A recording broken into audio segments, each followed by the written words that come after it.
I grew up in Bradford, Pennsylvania. Have any of you ever heard of Zippo-lighters? They're from here. A thick forest surrounds the town, along with most of the neighborhoods. My family lived sort of on the outskirts of Bradford. Of course, much like the town itself, our house was also surrounded by forest. If you took in the scene from our back porch, you would see nothing but sprawling trees for miles.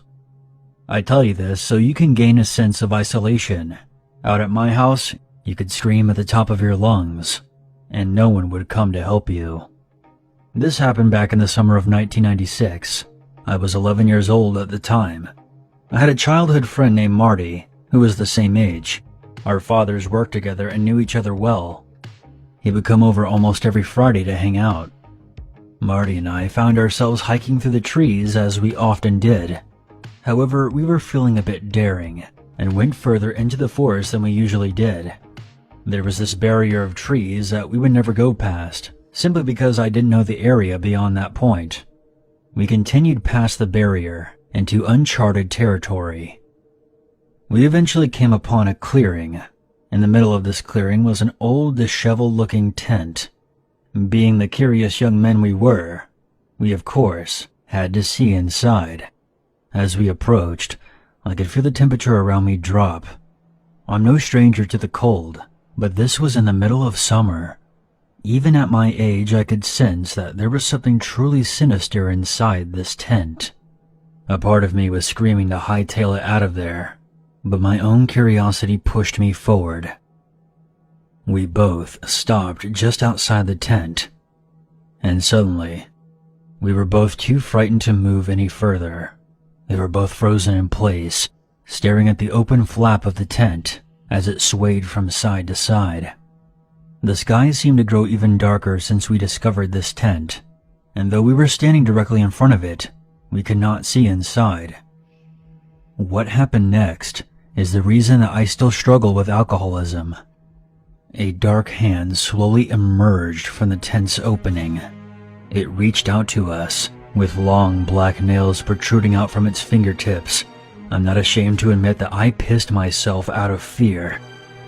The hand slowly turned and made a beckoning gesture with its index finger, and that's when Marty and I heard a deep, bellowing laughter from inside the tent.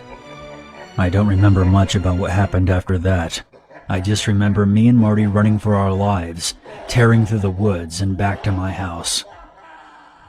I do have a vague memory of me briefly looking behind me as I ran, to see a tall, dark, and human figure standing just outside the tent. Upon returning, Marty immediately called his mom to come pick him up. My mother asked us what was wrong, and we both explained to her that we saw some kind of creature in the forest.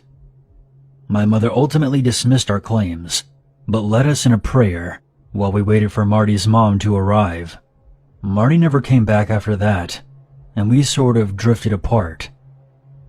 Sadly, Marty began hanging out with the wrong crowd and began doing hardcore drugs when he was around 14.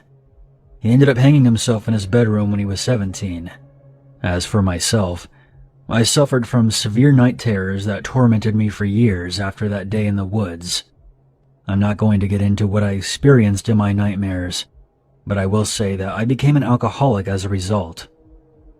After moving far away and attending numerous AA meetings, I'm glad to say that I've turned my life around, and I even have a family of my own. I still visit Bradford every now and again to check in on my aging parents. Whenever I'm there, I always set flowers on Marty's grave. I'm still convinced that what we saw that day in the woods contributed to his death. Now that I have some perspective, I think what Marty and I encountered was a demonic presence. It followed us home and proceeded to turn both of our lives upside down. There were rumors of people worshipping Satan out there in those woods around the mid to late 90s. Perhaps they awakened to something, and Marty and I just happened to be at the wrong place at the wrong time.